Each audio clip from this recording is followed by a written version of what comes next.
পুতিনের কাছে সব দিক থেকে যুদ্ধে হেরে রাশিয়ার দুটো বিগেস্ট অয়েল কোম্পানির উপর স্যাংশন লাগিয়ে দেন ডোনাল্ড ট্রাম্প। প্রসঙ্গত, ডোনাল্ড ট্রাম্পের টেনিয়ারে এটাই প্রথম কিন্তু আমেরিকার স্যাংশন যা সরাসরি রাশিয়ার তেল কোম্পানির উপর লাগানো হলো। আর এরপরেই যে খবর এলো সেখানে বলা হচ্ছে ভারতের কোম্পানি রিলায়েন্স আমেরিকার কোম্পানির থেকে তেল কেনা আপাতত বন্ধ রাখলো। কারণটা কি, এবং এই তেল যদি ভারতের এই রিলায়েন্স কোম্পানি কিনতেন তাহলে সমস্যাটা কি আসতে পারত, এবং এই পুরো বিষয়টা বলা বাহুল্য নতুন করে ভারত, রাশিয়া এবং আমেরিকার সম্পর্ককে কিন্তু আরো জটিল করে দিল। কালকে ডোনাল্ড ট্রাম্পের প্রশাসনের পক্ষ থেকে জানানো হয়েছিল তারা রাশিয়ার অন্যতম বড় দুই অয়েল ইম্পোর্টার রসনেট এবং লুকয়েল, এই দুই কোম্পানির উপর স্যাংশন লাগিয়েছে। অর্থাৎ স্যাংশন লাগানো মানে এই কোম্পানি বিশ্বের কোনো দেশকে তেল বিক্রি করতে পারবে না। আমেরিকার স্যাংশনের পরেও যদি কোনো রাষ্ট্র এদের থেকে তেল কেনে তাহলে আমেরিকা তাদের উপর সেকেন্ডারি স্যাংশনও লাগাবে। এবং এই পার্টিকুলার দুই কোম্পানি মানে রসনেফট এবং লুকয়েল, তারা প্রধানত চায়না এবং ভারতের বিভিন্ন কোম্পানিতেই কিন্তু তেল বিক্রি করে, ক্রুড অয়েল বিক্রি করে। পরবর্তীকালে সেই ক্রুড অয়েল বিভিন্ন দেশ রিফাইন করে আবার অন্য দেশকে বিক্রি করে। এই স্যাংশন লাগানোর পর আলটিমেটলি গ্লোবাল ট্রেডিং যে নেটওয়ার্কস সেই কোম্পানিগুলোর বন্ধ হয়ে যায়, কারণ বিভিন্ন কোম্পানির আমেরিকার মার্কেটে ব্যাংক অ্যাকাউন্ট আছে, সেগুলো এবার ফ্রিজ হয়ে যাবে। যারা এই কোম্পানির সঙ্গে আমেরিকার নাগরিকরা ডিল করবে সেই সমস্ত কিছু ফ্রিজ করার অধিকার আমেরিকা সরকারের কাছে থাকবে। এমনকি সব থেকে ইম্পর্টেন্ট যেটা বিষয় তা হলো শিপিং অপারেশন, অর্থাৎ রাশিয়া থেকে যদি ভারতের তেল যে আসবে সেই যাত্রাপথে কোন কার্গো শিপ ব্যবহার করা হচ্ছে, কারা শিপ ইন্স্যুরেন্স করছেন, বিভিন্ন প্রসেস আজকে আমেরিকার পক্ষ থেকে কিন্তু অফিসিয়ালি স্যাংশন লাগিয়ে দেওয়ার পর হঠাৎ করে কিন্তু বন্ধ হয়ে গেছে। এই মুহূর্তে আমেরিকার এই স্যাংশনের ভ্যালুটা কি? দেখুন, ভ্যালুটা হলো যদি এই আমেরিকার স্যাংশনের পাশ কাটিয়ে যদি কোনো আমেরিকার নাগরিক, কোনো ব্যাংক, কোনো ইন্স্যুরেন্স কোম্পানি, মানে প্রথাগত বিভিন্ন অফিসিয়াল যে সকল এঙ্গেজমেন্ট আমেরিকার সঙ্গে এই ধরনের কোম্পানি ছিল সেটা যদি করে তাহলে আমেরিকা সরকার কিন্তু সম্পূর্ণভাবে সেই ব্যক্তি বা সেই সংস্থাকেও ব্যান করে দিতে পারে। ফলে বুঝতেই পারছেন এটি সরাসরি থ্রেট, অপারেশন কাজকর্ম সেই কোম্পানি সম্পূর্ণভাবে থেমে যাবে। ফলে স্বাভাবিকভাবেই এই কোম্পানির সঙ্গে আর কেউ ব্যবসা বাণিজ্য করতে চাইবে না। পাশাপাশি এখানে বলা হয়েছে যদি কোনো ফার্ম, থার্ড পার্টি অর্গানাইজেশন বা কোনো ব্যক্তিগত মানুষ যদি এই ইউএস স্যাংশনকে বিরোধিতা করে এই কোম্পানির সঙ্গে ডিল করে তাহলে তাদের উপরেও কিন্তু আমেরিকা ব্যবস্থা নেবে। এবং স্বাভাবিকভাবেই বিভিন্ন কোম্পানির, এই কোম্পানিগুলোর সঙ্গে তো লং টার্ম ডিল ছিল, তাই আমেরিকা আপাতত 21 নভেম্বর অব্দি একটি ডেডলাইন দিয়েছে এবং 21শে নভেম্বরের মধ্যে যাবতীয় কাজকর্ম বিভিন্ন কোম্পানির গুছিয়ে নিতে হবে এবং এই রাশিয়ার দুই কোম্পানির সঙ্গে সমস্ত চুক্তি বাতিল করতে হবে। এবং রিলায়েন্স যেটি করেছে তা হলো যেহেতু আমেরিকা সেকেন্ডারি স্যাংশন লাগানোর কথা ভেবেছে বা বলেছে, তাই রিলায়েন্স আপাতত জানিয়েছে তারা এই রফসনেট থেকে কোনো তেল কিনবে না, যা কিন্তু ভারতের জন্য বড় ধাক্কা। যদি রিলায়েন্স কেনে তাহলে রিলায়েন্স আমেরিকার মার্কেটে আর কোনো ব্যবসা বাণিজ্য করতে পারবে না। শুধু আমেরিকার মার্কেটে নয়, আমেরিকার পার্টনার কান্ট্রি, আমেরিকা যে সকল দেশকে রীতিমতো চালনা করে, যে সকল দেশে রিলায়েন্স বিভিন্ন ক্ষেত্রে ব্যবসা বাণিজ্য করে, তাদের সঙ্গে কিন্তু রিলায়েন্সের সম্পর্ক যদি সম্পূর্ণ ছেদ হয়ে যাওয়ার পরিস্থিতি তৈরি হবে। তাই রিলায়েন্স আপাতত তেল কেনা কিন্তু বন্ধ করলো রসনেট থেকে।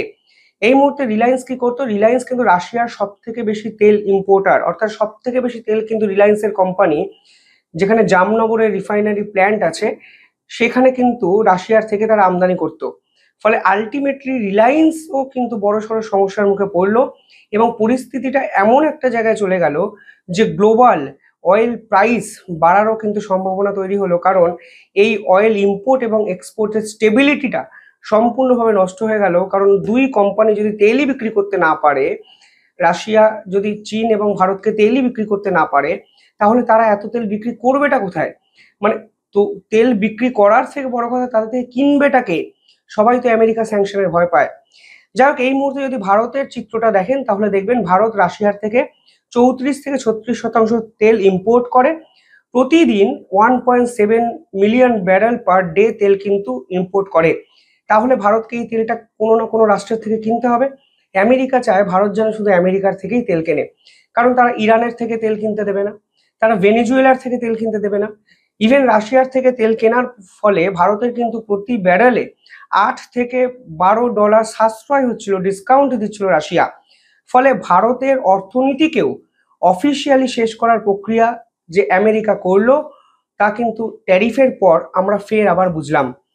এই মুহূর্তে রিলায়েন্স সব থেকে বেশি তেল কেনে, এই পার্টিকুলারলি রিলায়েন্সের জামনগর যে রিফাইনারি আছে সেটি।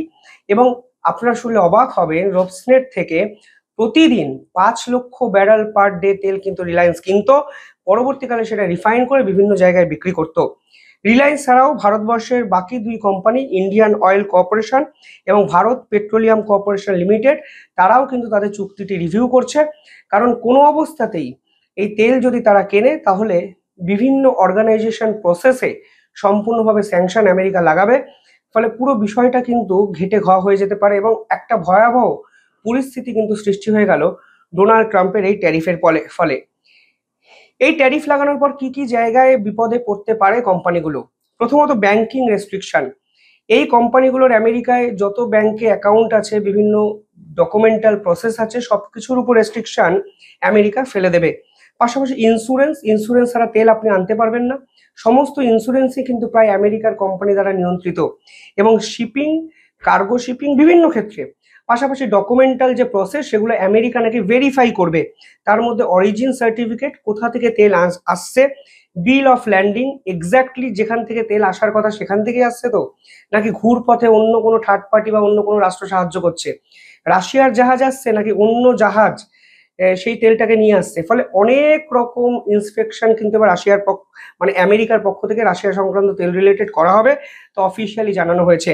ওনারশিপ দ্য চেন, সাপ্লাই চেনের ওনারশিপটা কার কাছে আছে সেটা তারা দেখবে, ট্রেডার কে তারা দেখবে, ইন্স্যুরেন্স মেকার কে তারা দেখবে। ফলে পুরো বিষয়টা এবার আমেরিকা ওই গোয়েন্দা সংস্থার মতো পিছনে পড়ে থাকবে 2 কোম্পানির।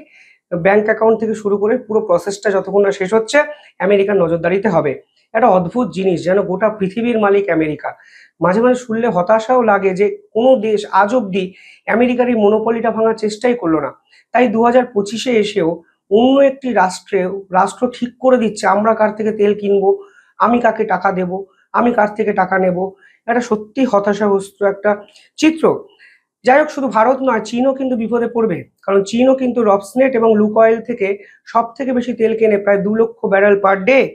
এবং তারা বিপদে পড়বে। এবং চীন একটি স্টেটমেন্টও দিয়েছে, সেখানে তারা বলেছে US has no basis in international law to impose unilateral sanction on third party enterprise.